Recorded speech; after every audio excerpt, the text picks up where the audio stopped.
शांति बनाए रखें, आराम से बैठ जाएं। माननीय राष्ट्रीय अध्यक्ष जी, आज जनपद अयोध्या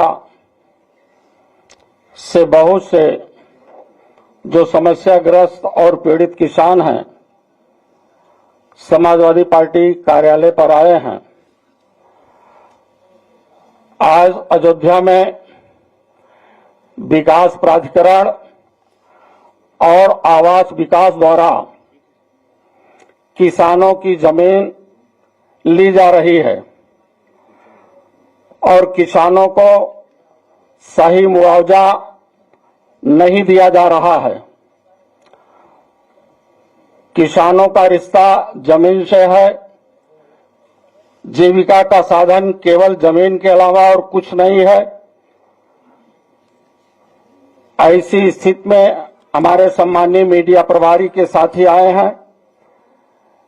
इन किसानों की आवाज को आगे ले चलने के लिए माननीय राष्ट्रीय अध्यक्ष जी के सम्मुख कार्यक्रम के संचालन के लिए मैं श्री पवन पांडे जी को आहूत करता हूं कि आप हमें डिटेल्स में किसानों की समस्याओं को रखें और ये बात किसानों के हित में जाए।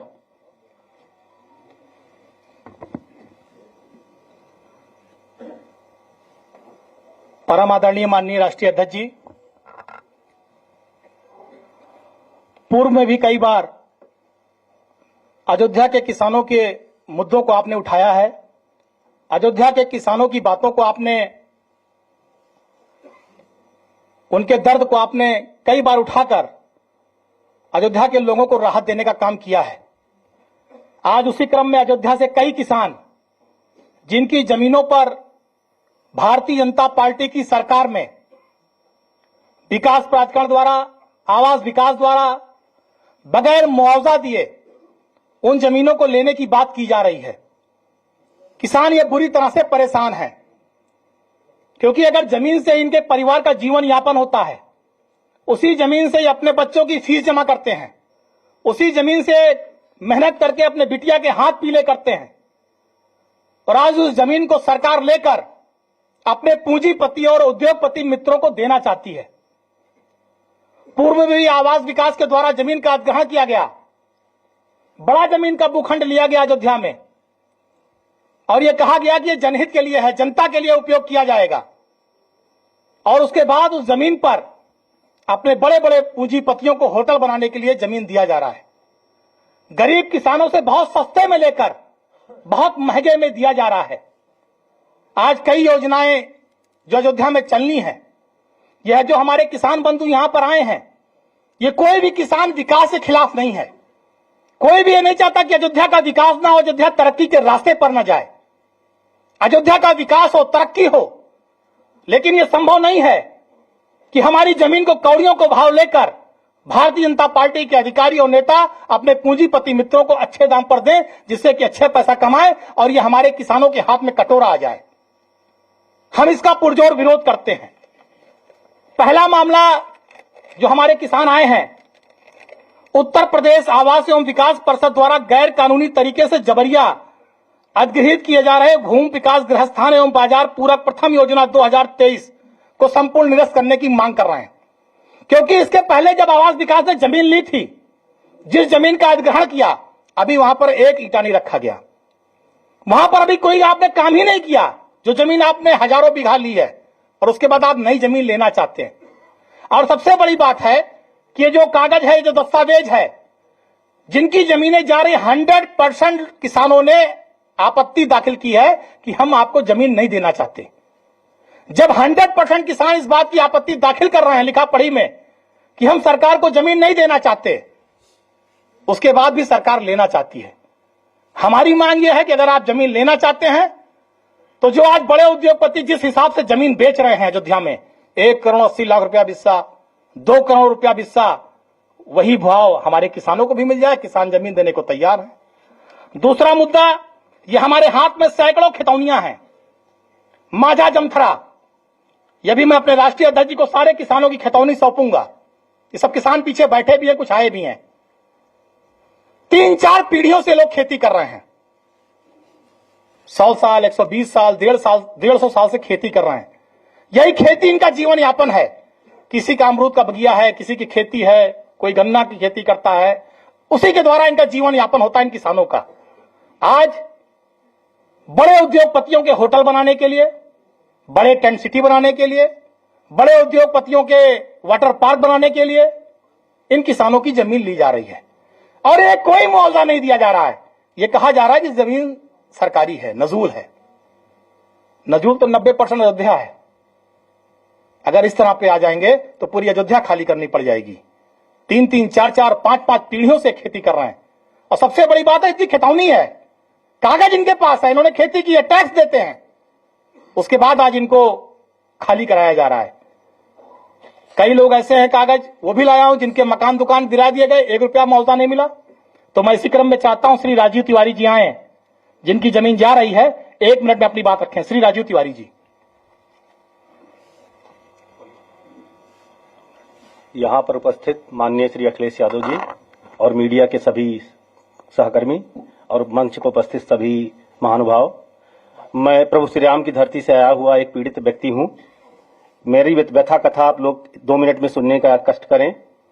आवास विकास परिषद ने 2020 और 22 में 1407 एकड़ जमीनों का अधिग्रहण किया आवासीय समस्या के नाम पर।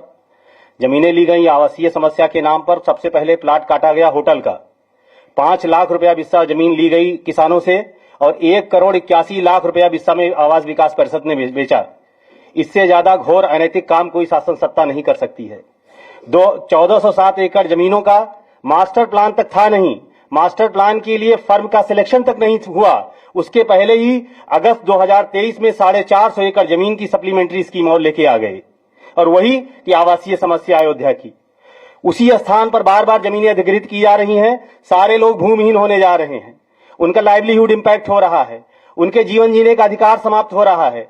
हम लोग उसी अयोध्या के निवासी हैं, हमारी जमीन वहां पर है, हम वहां पे होटल बनाना चाहते हैं, कुछ लोग अपना आवास बनाना चाहते हैं, कुछ लोग अपना व्यापार करना चाहते हैं। वो कहां जाएंगे?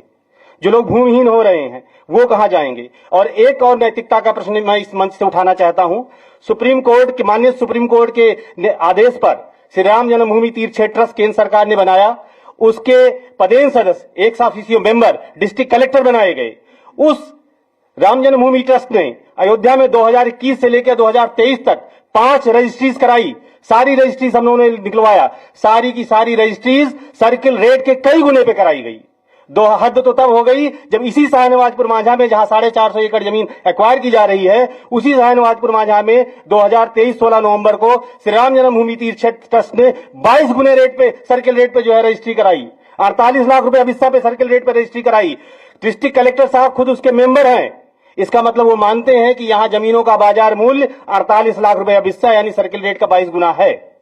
तो उसको सर्किल रेट क्यों नहीं बनाया गया अभी तक? 2017 से सर्किल रेट क्यों रोक के रखा गया? 48 लाख रुपए से बिस्सा को आप सर्किल रेट बनाइए, जिसपे डिस्ट्रिक्ट कलेक्टर साहब के जो है ट्रस्ट ने जमीन खरीदी थी, और उसका 4 गुना मुआवजा किसानों को दीजिए। किसान जमीन देने के लिए तैयार हैं, अन्यथा आप हमारी जमीन को छोड़िए। इस तरह के अनैतिक कार्य मत करिए और गैर कानूनी कार्य मत करिए। हम लोगों की व्यथा कथा सुनने के लिए साहब जो है अखिलेश जी आपको बहुत बहुत धन्यवाद। श्रीमती पूजा वर्मा जी।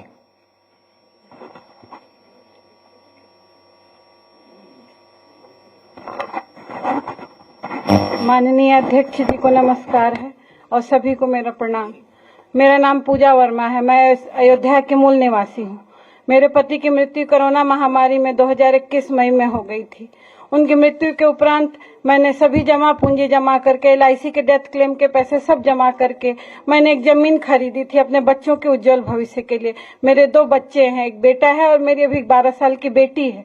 उन दोनों की पढ़ाई लिखाई, शादी ब्याह, उज्जवल भविष्य के लिए मैंने जमा करके पैसे वो जमीन खरीदी थी, ताकि भविष्य में उनको अच्छा पढ़ा लिखा सकूं, बेटी की शादी कर सकूं।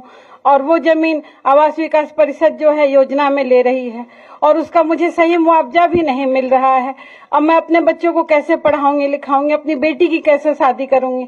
आवास विकास परिषद कहता है कि ये सब जमीन आपकी योजना में चली गई है, उत्तर प्रदेश शासन ही इसकी सारी जिम्मेदारी उन्हीं के हाथ में है और हम कुछ नहीं कर सकते। मैंने इसके लिए कई पत्राचार किए, प्रधानमंत्री, राष्ट्रपति, माननीय मुख्यमंत्री, महामहिम राज्यपाल, चीफ जस्टिस, चीफ सेक्रेटरी, सबको मैंने पत्र लिखे, लेकिन कोई भी मेरी बात नहीं सुना। हमारा दुख दर्द कोई नहीं सुन रहा है कि क्या होगा मेरे बच्चों का भविष्य और मेरा भविष्य।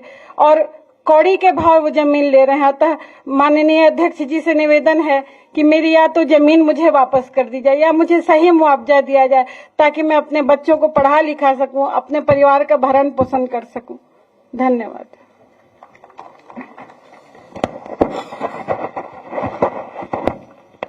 श्री राम अजोर यादव जी।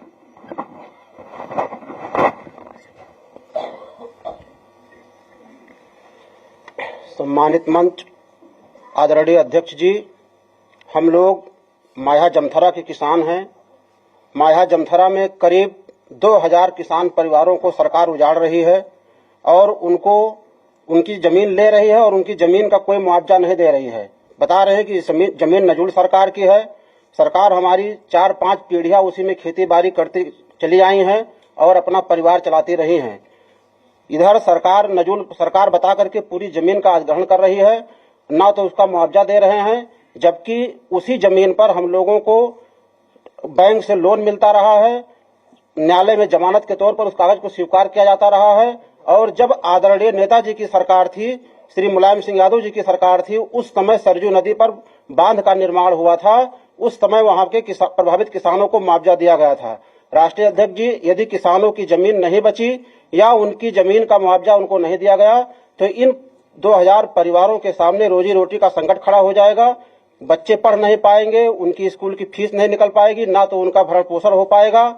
और इधर जो है टेंट सिटी के नाम पर किसानों की जमीन को छीना गया, एक पैसा मुआवजा नहीं दिया गया। जब हम लोगों ने मुआवजे की बात की तो अधिकारी वहां पर लाल आंखें दिखा रहे थे और कह रहे थे जमीन नजूल सरकार की है, इसका आप लोगों को कोई मुआवजा नहीं मिलेगा। आदरणीय अध्यक्ष जी, यहाँ अयोध्या के तमाम किसान आए हुए हैं, हमारी आपसे अपील है कि हम लोगों की मदद की जाए, हमारी जमीनों को बचाया जाए, नहीं तो वो परिवार किसी भी तरह से जीने के लायक नहीं बचेंगे।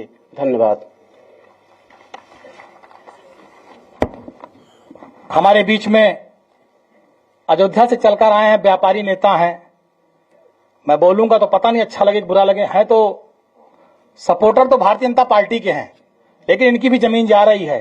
भाई गगन जायसवाल जी, हम चाहते हैं ये भी अपनी बात रखें, क्योंकि इन्होंने भाजपा के सारे नेताओं के सामने अपनी बात रखी और भाजपा के सारे नेताओं ने केवल इनका मजाक उड़ाया। इनका भी मजाक उड़ाया, किसान का भी मजाक उड़ाया। व्यक्ति अच्छे हैं तो हमने इनसे कहा चलिए हमारे राष्ट्रीय अध्यक्ष जी के सामने अपनी पीड़ा को रखिए, निश्चित रूप से आपको भी न्याय मिलेगा। तो हम चाहते हैं भाई गगन जायसवाल जी अपनी बात को रखें। धन्यवाद पवन जी। मैं माननीय राष्ट्रीय अध्यक्ष जी का हृदय से आभार व्यक्त करता हूं कि हम लोगों की पीड़ा और वेदना को सुनने के लिए आपने अपना बहुमूल्य समय निकाला। उत्तर प्रदेश आवास विकास परिषद हम लोगों के ऊपर जो अन्याय और अत्याचार अयोध्या में कर रहा है, उसी पीड़ा और वेदना को आपसे कहने आए हैं, आपसे गुहार लगाने आए हैं कि हम लोगों को इस अत्याचार से बचाइए। हम लोगों की बहुमूल्य जमीनें, कीमती जमीनें जो आवास विकास एकदम औने पौने दाम पर 5 लाख 6 लाख रुपया बिस्सा के दाम पर मुआवजा दे करके और करोड़ों रुपया में बेचने के लिए छीन रही है मान्यवर, ये कहीं भी नैतिकता के पैमाने पे खरा नहीं उतरता है। हद तो ये है कि इस देश में जो भूमि अधिग्रहण कानून 2013 का है, उसकी कोई भी बात है, कोई भी जो बैरियर है, उसको आवास विकास नहीं मान रहा है। आवास विकास हर कानून को तोड़ के, नजरअंदाज करके और हर बेहद ही हम कहना नहीं चाह रहे, लेकिन जिस तरीके से हम लोग की जमीन वो छीन रहा है मान्यवर, कहीं से भी ये ठीक नहीं है। तमाम बैरियर 2013 के कानून में दिए गए हैं कि आपको किसानों की सहमति लेनी है अधिग्रहण में।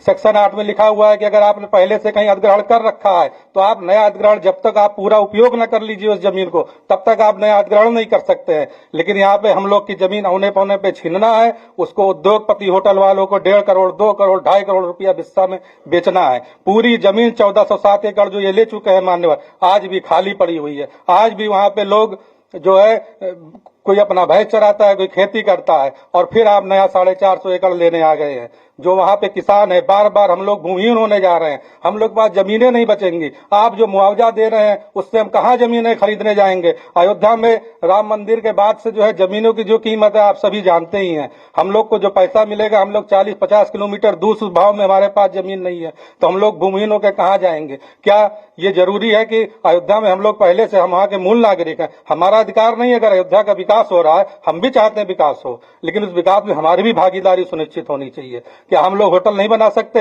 हम गेस्ट हाउस नहीं बना सकते, हम छोटा सा ढाबा नहीं खोल सकते? जो हमारी हैसियत होगी हमको हमारी जमीन पे करने दिया जाए, और या हमको वो मुआवजा दिया जाए जिस रेट पे आके दिल्ली वाले, बंबई वाले, महाराष्ट्र वाले वहां खरीद रहे हैं। हमसे आप वो पैसा दे दिए, हम जाके कहीं और अगल बगल ले लेंगे, हम अपना रोजी रोजगार करेंगे, हमको क्या मदद है? हम लोग अपना पेट पालते हैं खुद काम करके, लेकिन हम लोग को अगर इस तरीके से नेस्तो नाबूद कर दिया जाएगा अयोध्या से, तो कहाँ जाएंगे अध्यक्ष जी हम लोग की आप मदद कीजिए। हम लोग के ऊपर जो अन्याय अत्याचार हो रहा है, ऐसे तमाम लोग हैं हम लोग जो पूरी तरह से भीमहीन होने जा रहे हैं। आपसे गुहार लगाने आए हैं, हम लोग के साथ न्याय हो। जो अन्याय हो रहा है आबाद विकास, इस देश की संवैधानिक संस्था ही अगर कानून नहीं मानेगी, 2013 कानून नहीं मानेगी, तो आम नागरिक कहाँ जाएगा इस देश का? हम लोग की कौन मदद करेगा? हम लोग अपनी गुहार अध्यक्ष जी आपसे लगा। हरिराम जी, अंतिम वक्ता श्री हरिराम जी, आइए।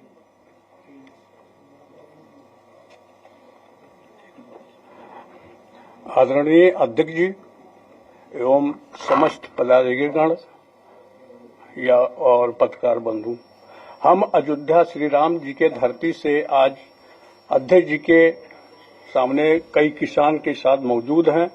हम लोगों की समस्याएं इतनी विकराल हो गई हैं कि हम लोग बिल्कुल भुखमरी के कगार पे जा रहे हैं। तमाम लिखा पढ़ी करने के बावजूद शासन प्रशासन हम लोगों की कहीं से किसी प्रकार की सुनवाई करने को तैयार नहीं है। जबरिया बोई हुई खेती, गेहूं है, गन्ना है, अमरूद की बाग है, जेसीबी लगा करके सब रौंद करके खत्म कर दे रहा है। मुआवजे के नाम पर किसी भी किसान को देने को एक पैसा तैयार नहीं है। 14 कोसी पंचकोसी परिक्रमा मार्ग में हम लोगों के आवास हैं, पंचकोसी मार्ग में, उसमें जो है आवास उजाड़ दिया गया है। कहीं हम लोगों को पुनर्वास की व्यवस्था नहीं की गई है। अध्यक्ष जी, मैं समस्त किसान 90% किसान माझा जमथरा में 25,000 एकड़ जमीन पर यादवों का बाहुल है, 10% में अदर कास्ट हैं, और यादों के नाम पर वहां का शासन प्रशासन सब बिल्कुल उजाड़ने पर लगा हुआ है। एक पैसे का कोई मुआवजा किसी को देने को तैयार नहीं, बल्कि बोई हुई फसलों को रौंदा के रख दे रहा है। ऐसी हालात में हम आज आपके समक्ष मौजूद हैं। हम लोगों की जगह जमीन बचाने की कृपा करें। इसी के साथ अपनी भाषा हमारे कुछ किसान भाइयों ने अपनी बातों को रखा। पहले भी मैं कई बार अयोध्या के किसानों की बातों को आपके बीच में रख चुका हूं। अयोध्या की स्थिति बहुत दयनीय है। भारतीय जनता पार्टी के नेता, पदाधिकारी और उनके संरक्षण में उत्तर प्रदेश में बैठे हुए कई आईएएस, आईपीएस, हमने राष्ट्रीय अध्यक्ष जी को ढेर सारी रजिस्ट्रियां भी पहले दी थी। किस तरह से जमीनों की कालाबाजारी हो रही है, जमीन लूटी जा रही है, किसान मारा जा रहा है, किसान ठगा जा रहा है, छला जा रहा है। केवल प्रभु श्री राम के नाम पर जो अयोध्या की रहने वाली प्रजा है, उसे ठगने, छलने, लूटने में भारतीय जनता पार्टी कोई कोर कसर नहीं छूट रही है। अगर अयोध्या के किसानों को, हमारे पूरे अयोध्या के किसानों, अयोध्या वासियों को अगर आज किसी से उम्मीद है, किसी से विश्वास है कि हमारी जमीन बच सकती है, कोई हमारी आवाज को उठा सकता है, लड़ सकता है, तो परम आदरणीय श्री अखिलेश यादव जी हैं। लोग बहुत उम्मीद और विश्वास के साथ उनके पास आए हैं। मैं अपनी बात खत्म करूं, अध्यक्ष जी बोले तो मैं इन सारे किसानों की खतौनी जो है इन्होंने दी है, मैं अध्यक्ष जी को सौंपना चाहता हूं एक लाइन के साथ कि जो भाजपा आज काम कर रही है, लोग टूट जाते हैं घर बनाने में, लोग टूट जाते हैं घर बनाने में, तुम तरस नहीं खाते बस्तियां उजाड़ने में। आज भारतीय जनता पार्टी केवल बस्तियों को उजाड़ने में, लोगों के घर गिराने में, बुलडोजर चलाने में, अयोध्या जो प्रभु श्री राम की प्रजा है उसे बेघर करने में लगी है। यही काम भारतीय जनता पार्टी का है। बहुत बहुत धन्यवाद। मैं अध्यक्ष जी को सारे कागज सौंप दे रहा हूं अपने किसानों को। लाइए इधर दीजिए। अच्छा, एक ही बात है, खतौनी सारे किसानों की, और ये खतौनी है।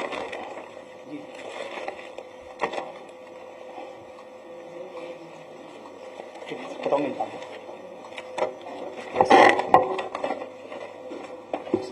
चलिए तो ये आवास विकास का, ये जमथरा का है।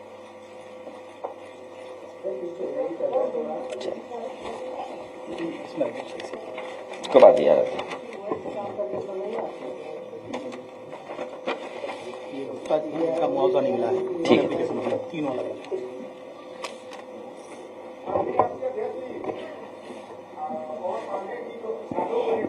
हमारे संज्ञान में भी लाया गया है कि जमथरा गुजरात घाट सहित 5 गांव जो है और विशेषकर यादव किसानों के ठीक है। गांवों को खाली करने की भी नोटिस दी गई है कि आप अपने गांव को यहाँ से खाली कर दो। ठीक ठीक। अभी अयोध्या, और आप लोग बाद में बुला लेंगे यहाँ जब लोग जाएंगे तब तस्वीर के लिए आप भी इस मुद्दे में शामिल हो गए। मैं अयोध्या से आए हुए हम अपने सभी किसानों का धन्यवाद और आभार प्रकट करते हैं। साथ ही साथ हम सभी लोग बहुत आभारी भी हैं उनके कि इन परिस्थितियों में जहां सरकार समय समय पर डराती है, उनके अधिकारी अन्याय करने के लिए हमेशा तैयार रहते हैं, उस समय किसान समाजवादी पार्टी और हम पर भरोसा कर रहे हैं। मैं अयोध्या वासियों का और खासकर किसानों का बहुत बहुत धन्यवाद और आभार प्रकट करता हूं। अभी जब बात शुरू हुई तो ये कहा गया कि ये भारतीय जनता पार्टी के भी कार्यकर्ता रहे हैं और आज इनके साथ भी अन्याय हो रहा है। और सच्चाई तो ये है कि इधर जिस तरीके से सरकार काम कर रही है, भारतीय जनता पार्टी के लोग भी जानते हैं कि भारतीय जनता पार्टी उनकी सगी नहीं है।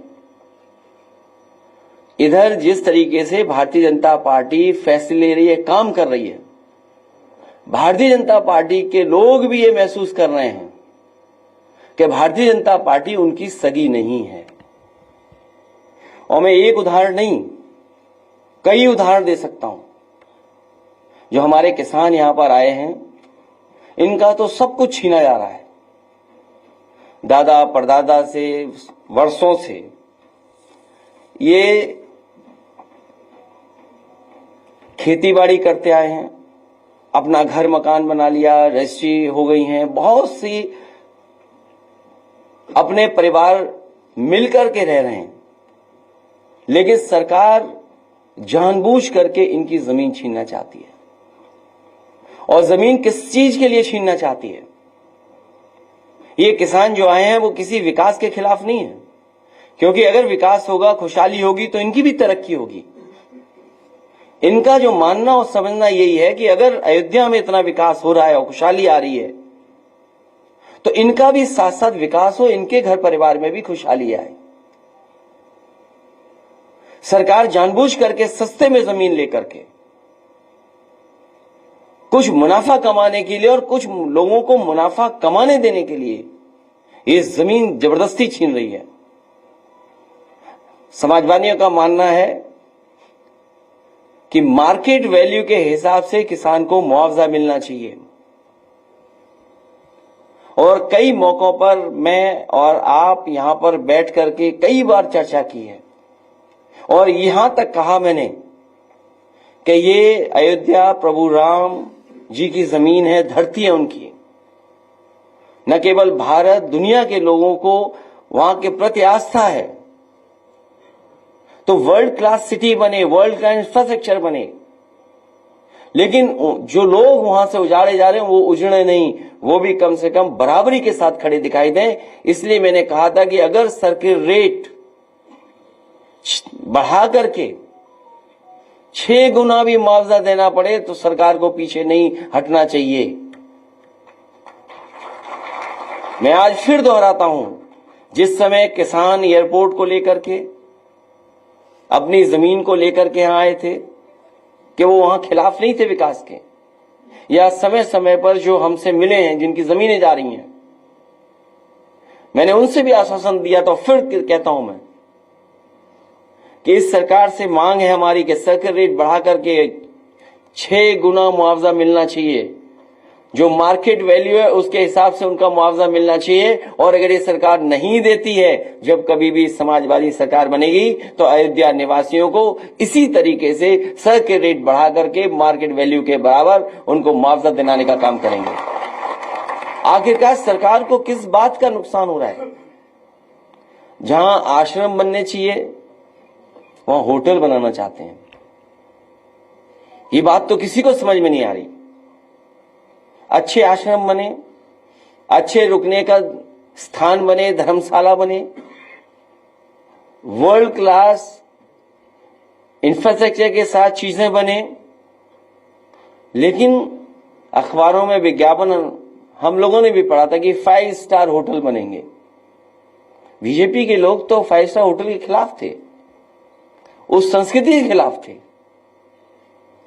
कम से कम बीजेपी के लोग ये बताएं कि 5 स्टार बनने के लिए उसमें बार होना जरूरी है कि नहीं जरूरी है, ये बता दें बस बीजेपी के लोग।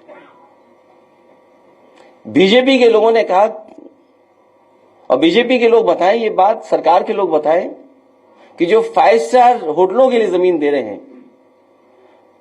क्या 5 स्टार होटल उसको माना जाएगा जिसमें बाढ़ नहीं होगा? और हमने वो तस्वीरें देखी हैं, वो पानी का मां गंगा पर वो चलता जहाज देखा हम लोगों ने, जिसको कभी किसी स्टार की कैटेगरी में रखा गया था। उसमें हमने सबने तस्वीर देखी थी बाढ़ की। तो ये सरकार बताइए आखिरकार किस दिशा में ले जाना चाहती है? हमारी समाजवादियों की मांग है कि विकास के खिलाफ नहीं है, अयोध्या वर्ल्ड क्लास सिटी बने, ये नहीं बना पा रहे हैं। समाजवादियों को मौका मिलेगा तो वर्ल्ड क्लास सिटी अयोध्या को बनाने का काम करेंगे। और समाजवादियों ने जो भी काम किए हैं आपको सब पता है, एक एक चीज वर्ल्ड क्लास है। जहां से मुख्यमंत्री जी अन्याय कर रहे हैं बैठ करके, जो सीएम हाउस है, लोक भवन ऑफिस, जो लोग भी निकलते होंगे इसके आसपास वो देखते होंगे कि क्या ऑफिस बनी हुई है। मैं तो ये कहता हूं जिस ऑफिस में बैठे हैं उसके बराबर भी पिछले इतने सालों में एक बिल्डिंग नहीं बना पाई है। मुझे खुशी है यहां के किसान हमारे साथ आए हैं और उन्हें भरोसा है समाजवादियों पर। मिल्कीपुर में भी चुनाव है, वहां पर पीडीए के प्रतिनिधि लड़ रहे हैं चुनाव। पीडीए के प्रतिनिधि ही समाजवादी पार्टी के प्रत्याशी हैं और उत्तर प्रदेश का, देश का सबसे बड़ा उपचुनाव होने जा रहा है। मैं तो अपने तमाम जर्नलिस्ट साथियों से अपील करूंगा कि ऐसा चुनाव जरूर देखने जाएं, आप देखने समझने जाएं, वहां की कवरेज हो और तमाम जानकार लोग हैं उनसे भी हमारा निवेदन होगा कि डेमोक्रेसी में ऐसा चुनाव नहीं देखा होगा, ऐसे चुनाव की स्टडी करनी चाहिए। ऐसे चुनाव की स्टडी हो कि आखिरकार चुनाव में जनता कैसे फैसला लेती है। और हम सरकार से भी कहेंगे कि ये चुनाव पारदर्शी हो और पारदर्शी उदाहरण पेश करे सरकार कि ये फेयर इलेक्शन हो रहा है, जिससे कि हमारे तमाम जर्नलिस्ट न केवल यूपी के, भारत के और दुनिया के भी आकर के देखें कि कैसे फेयर इलेक्शन होता है। ये उदाहरण पेश करें आने वाले समय में कि इतना फेयर इलेक्शन हो सकता है और किया जाता है। और सच्चाई तो ये है कि मिल्कीपुर में भी इनके पैर उखड़ते हुए नजर आ रहे हैं। और हम आपसे पहले भी निवेदन कर चुके हैं कि हमारे समीकरण की चर्चा ज्यादा मत करना आप लोग। अगर प्रेस के लोगों ने ज्यादा चर्चा कर दी हमारे पक्ष में तो सरकार वर्दीधारी लोगों को आगे कर देगी। बात तो खत्म हो जाने दो अभी।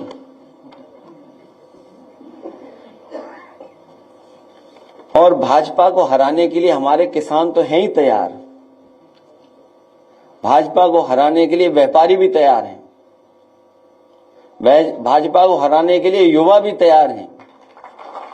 भाजपा को हराने के लिए महिलाएं भी, बहनें भी तैयार हैं। ये जो चुनाव होने जा रहा है, इसमें बुरी हार भारतीय जनता पार्टी हार करके आएगी। मैं एक बार फिर अपने आए हुए किसानों का धन्यवाद देता हूं और मैं उन्हें भरोसा दिलाता हूं, विधानसभा में भी, लोकसभा में भी आपकी बात को रखेंगे और आपके लिए समाजवादी पार्टी लड़ेगी भी, हक दिलाएगी भी, और आने वाले समय में सरकार बनेगी तो सर्किल रेट बढ़ा करके आपको मुआवजा दिलाने का काम हम सब लोग मिलकर के करेंगे।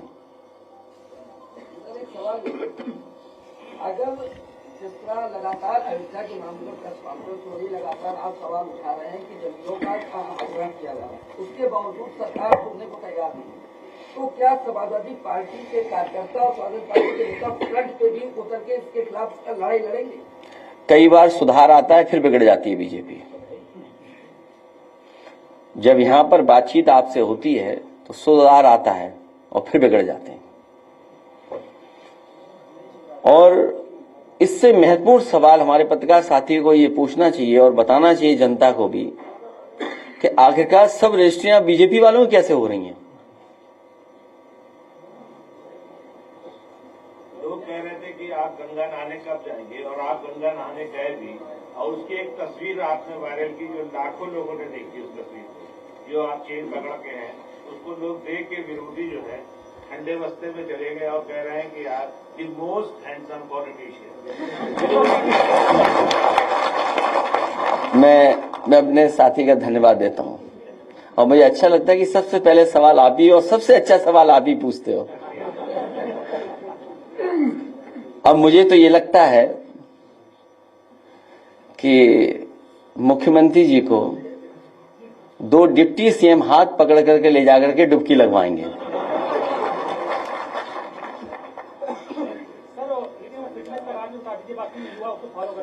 ये चर्चा का आज समय नहीं है, लेकिन अपने पत्रकारी साथियों को फिर कभी बुलाएंगे और हम लोग इन्हीं सब बातों पे मिल बैठ करके करेंगे। कुछ हम बताएंगे, कुछ आपसे हम लोग सीखेंगे। वो बात पुरानी हो गई, फिर जाएंगे। सर, दक्षिणांचल और पूर्वांचल डिस्कॉम को विद्युत का हम लोग इसके पक्ष में नहीं कि प्राइवेटाइज हो, इस पक्ष में नहीं, क्योंकि प्राइवेटाइज हो जाएगा तो हमारी जनता को फिर महंगा बिजली और तमाम सरकारी नौकरियां, जो बात हम लोग कहते थे संविधान के साथ खिलवाड़ हो रही है। संविधान में मोटी मोटी बात जो हम सब आप समझते हैं कि संविधान के तहत ही हमें आरक्षण मिला है, और जब प्राइवेट हो जाएगी चीज तो आरक्षण नहीं मिलेगा, आपको नौकरी नहीं मिलेगी। तो संविधान में जो हमें हक अधिकार मिलता है उसके खिलाफ भारतीय जनता पार्टी काम करती है। अगर प्राइवेटाइजेशन हो रहा है और पक्की नौकरियां छीनी जा रही तो इसका मतलब यह है कि बाबा साहब भीमराव अम्बेडकर जी का दिया हुआ संविधान के साथ छेड़खानी हो रही है। बीजेपी के वो पासवान है और कहा जा रहा है कि गुजरात में उनका कारोबार है, टिकट दिल्ली से हुआ है, बाहरी वर्सेस लोकल की लड़ाई। मेरा तो एक ही निवेदन और अपील रहेगा कि गुजरात वालों से बच के रहना। इसमें कोई दो राय नहीं। जितना समाजवादी के शासन में उत्तर प्रदेश के अंदर काम हुआ है और जितना देखा ही गया है कि समाजवादी ने जो काम किए हैं उसकी एक आस्था दिखती, लेकिन क्या वजह रही लगातार पिछले 2 बार समाजवादी बैकफुट करते रही? इसकी वजह क्या रही इतने काम कराने के बाद? ये भी अभी सवाल जाने कहाँ का है। हम अपने पत्रकार साथी को बता दें कि जब, हालांकि हमारे किसान और सभी लोग आए हैं, जब यहाँ पर सब स्टेशन के लिए जमीन लेनी थी घंटाघर के पास, तो क्योंकि जो घंटाघर के आसपास का सौंदर्यीकरण था तो वो सब स्टेशन नहीं हटता तो स्पेस नहीं बन रहा था, एरिया नहीं निकल रहा था। तो समाजवादी पार्टी की उस सरकार में हम लोगों ने फैसला लिया था कि सब स्टेशन हटाया जाए, और जब सब स्टेशन हटाने का फैसला लिया गया तो जमीन वहां नहीं थी। और मेरे पास कई बार अधिकारी आए, उन्होंने कहा सब स्टेशन मत हटाइए क्योंकि सरकार का पैसा चला जाएगा अगर आप जमीन दूसरी लेंगे। कई बार वो फाइल वापस करना चाहते हैं कि सब स्टेशन नहीं हटे, और इसी के सहारे उन्होंने हमारे एक एमएलसी को भी मना लिया था और पटा लिया था। उससे भी हमसे कहलवाते थे कि ऐसा है सर्विस स्टेशन मत हटाइए, बन नहीं पाएगा। उस समय भी मैंने अधिकारियों से कहा कि ये जरूरी है, जब तक सर्विस स्टेशन नहीं हटेगा तब तक यहां सुंदरता नहीं बनेगी। तो आपको मैं जानकारी दे दूं, उस समय जो मार्केट वैल्यू थी उसके हिसाब से उसे मुआवजा दिया गया था। वो कोई रस्तोगी थे, शायद उन्हें 37 करोड़ रुपया उसका मुआवजा मिला था। सोचिए आप, 37 करोड़, और बहुत 1 एकड़ जमीन रही होगी या 2 एकड़ जमीन रही होगी, वो अभी मुझे मेजरमेंट्स नहीं पता है, लेकिन उतनी जमीन के सरकार के खजाने से पैसा दिया गया। सवाल यह है कि अयोध्या में वर्ल्ड क्लास सिटी बने, और बीजेपी के लोग ये तो कहते थे वेटिकन सिटी बनाएंगे, हम उससे बेहतर सिटी बनाएंगे। अरे बीजेपी वालों, जरा गूगल करके तो देखो वेटिकन सिटी दिखती कैसी है। अगर उसके हिसाब से अगर तुमने 1 इंच भी बनाया हो अयोध्या में कहीं, तो बता दो हमें। आप उन गरीबों को आप मार रहे हो, किसानों की जमीन छीन रहे हो, जिनका जीवन यापन सदियों से वहीं होता आया है। इन्हें भगवान प्रभु श्री राम भी छोड़ेंगे नहीं, इनके खिलाफ भी भगवान श्री राम जी कुछ न कुछ करेंगे, जो गरीबों को दुख दे रहे हैं।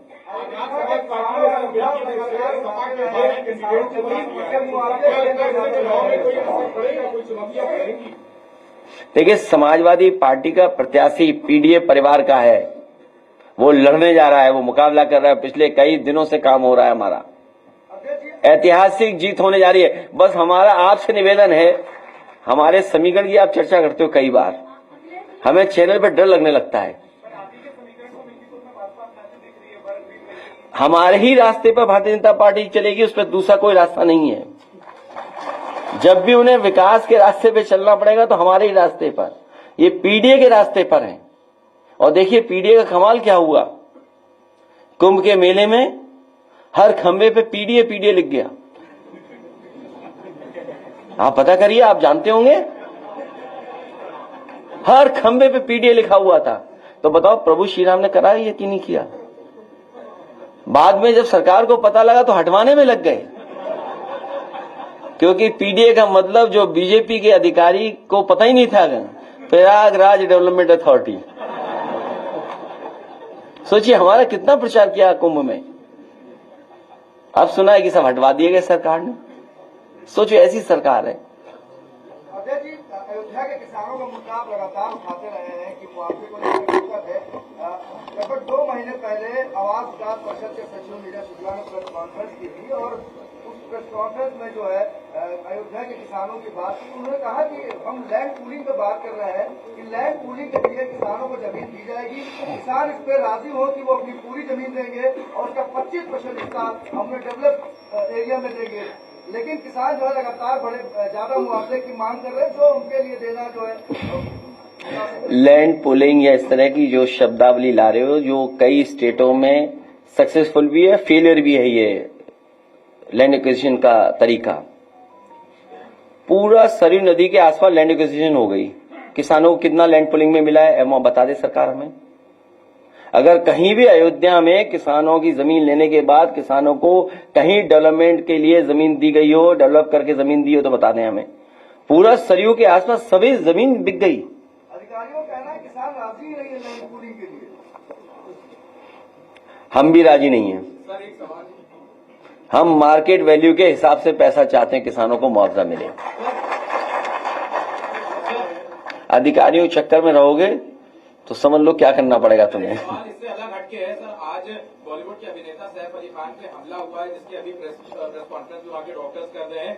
6 जगह हमला हुआ था, चाकू का टुकड़ा भी उनकी रीढ़ की हड्डी से मिला है। हालांकि सुबह सुबह ये खबर आई थी और लगातार सभी चैनलों पे चल रही है। सैफ अली खान स्वस्थ रहे, उनका इलाज अच्छा हो। क्या कारण है, किस कारण हुआ है, ये हमारी जानकारी में नहीं है, इसलिए हम इस पे कोई टिप्पणी नहीं कर सकते। लेकिन इस तरह की घटना किसी बड़े व्यक्ति के साथ न हो।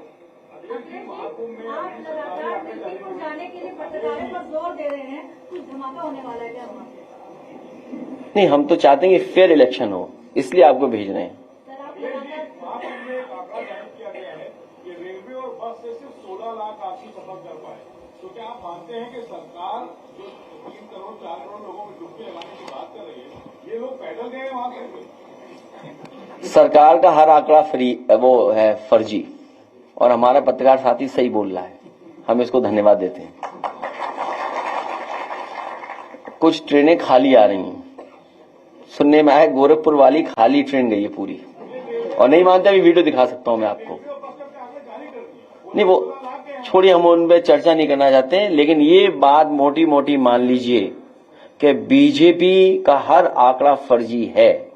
याद कीजिए नोटबंदी में क्या कहा, भ्रष्टाचार कम हो जाएगा, काला धन खत्म हो जाएगा। आज बताइए भ्रष्टाचार कितना बढ़ गया, पत्रकार साथियों से बेहतर कोई नहीं जानता होगा। और इसी नोटबंदी के बाद जीएसटी आ गया, जीएसटी से बताओ व्यापारियों का नुकसान हुआ कि नहीं हुआ, व्यापारी बर्बाद हो गया। और अभी नई तरह की लड़ाई चल रही है, कानपुर में सभी कारोबारी कानपुर छोड़ करके जा रहे हैं। सोचिए कारोबार अगर चला गया कानपुर से, ये कारोबार तो ला नहीं पाए। याद कीजिए इन्होंने कितना बड़ा आयोजन किया था, इन्वेस्टमेंट मीट। इन्वेस्टमेंट मीट का तो कुछ हुआ नहीं, कोई इन्वेस्टमेंट स्टेट के पास नहीं आया। लेकिन जो कारोबारी पहले से थे, जिनका कारोबार हो रहा था, चल रहा था, वो कानपुर छोड़ करके जा रहे हैं, लखनऊ छोड़ करके जा रहे हैं। ये इनकी जीएसटी वसूली और इनके भ्रष्टाचार की वजह से छोड़ करके जा रहे हैं। जब ये खबरें और लोग जानेंगे तो जो उत्तर प्रदेश में इन्वेस्टमेंट करना भी चाहते थे, वो इस तरह की लूट और बेईमानी के बाद कोई भी यहां पर इन्वेस्ट करने नहीं आ रहा है। और सोचिए झगड़ा क्या है, झगड़ा पता नहीं क्या है। अभी गोरखपुर में एक उद्योगपति जो भारतीय जनता पार्टी के समर्थक थे बहुत, उनका छापा पड़ा, 600 करोड़ की टैक्स चोरी का सवाल उठाए, 200 करोड़ और बढ़ा देते हैं। इसी तरह कानपुर वाले जानते होंगे, भारतीय जनता पार्टी के बहुत बड़े समर्थक, उनके यहां भी छापा पड़ा। तो ये बात मैं इसलिए कह रहा हूं कि भारतीय जनता पार्टी के लोग भी अब जान गए हैं कि भारतीय जनता पार्टी उनकी भी सगी नहीं बची है।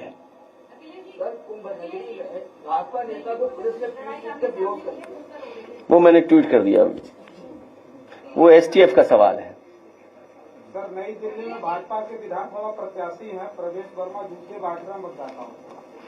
मैं कुछ नहीं कहूंगा उस पर। में 6 मंत्रियों के साथ बीजेपी के, बाकी कोई छोड़ गए, इन्हें भी ले जाओ। अभी मंत्रियों ने जब काम किया हो, आप बताइए, जिस विभाग में सबसे ज्यादा भ्रष्टाचार है, गांव गांव या किसान बैठे होंगे, घर घर जल वाला, बताओ उस अधिकारी को प्रधानमंत्री सम्मानित कर रहे हैं। आप हमसे बेहतर समझते होंगे पत्रकार साथी यहां बैठे हुए लोग। मंत्री नहीं बन पाया एक, जिस व्यक्ति को मंत्री बनना था नहीं मंत्री बना पाए, दूसरे को मंत्री बनाया गया। और जिस अधिकारी पे सबसे ज्यादा सवाल उठते हैं, उंगली उठते हैं, उसे बताओ प्रधानमंत्री का अवार्ड मिल रहा है। सोचिए आप। 4 बार मुख्यमंत्री जा चुके हैं दिल्ली को, आप कब जाएंगे? जाएंगे और हमारी तैयारी हो रही है। सर, दिल्ली चुनाव प्रचार के लिए कब जाएंगे सर आप?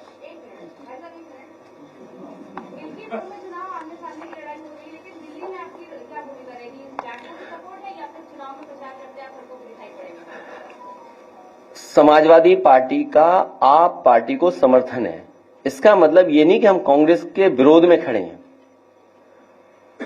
जो हमारी रणनीति थी, जिस रणनीति के सहारे हम लोग काम कर रहे हैं, वो रणनीति यही बताती है कि आप ही पार्टी जो संघर्ष में है, और जिस मसले को लेकर के जहां से शुरुआत इंडिया गठबंधन हुआ है कि रीजनल पार्टी जो जहां मजबूत है उसके साथ खड़ा होगा।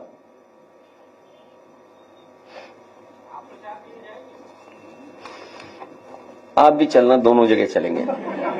इसलिए एक बार फिर हम अपने किसानों का धन्यवाद देते हैं, और आप इन किसानों की मदद कराइए, आप इधर उधर की बातें मत करिए। और अयोध्या वाले और लोग भी हैं, आप खड़े हो जाओगे, यहाँ आ जाओगे अयोध्या वालों, और आइए इधर। अयोध्या के जो लोग हैं आ जाए पीछे, सिर्फ अयोध्या वाले आ जाओ, और फिर यहाँ से ले जाना बाहर से।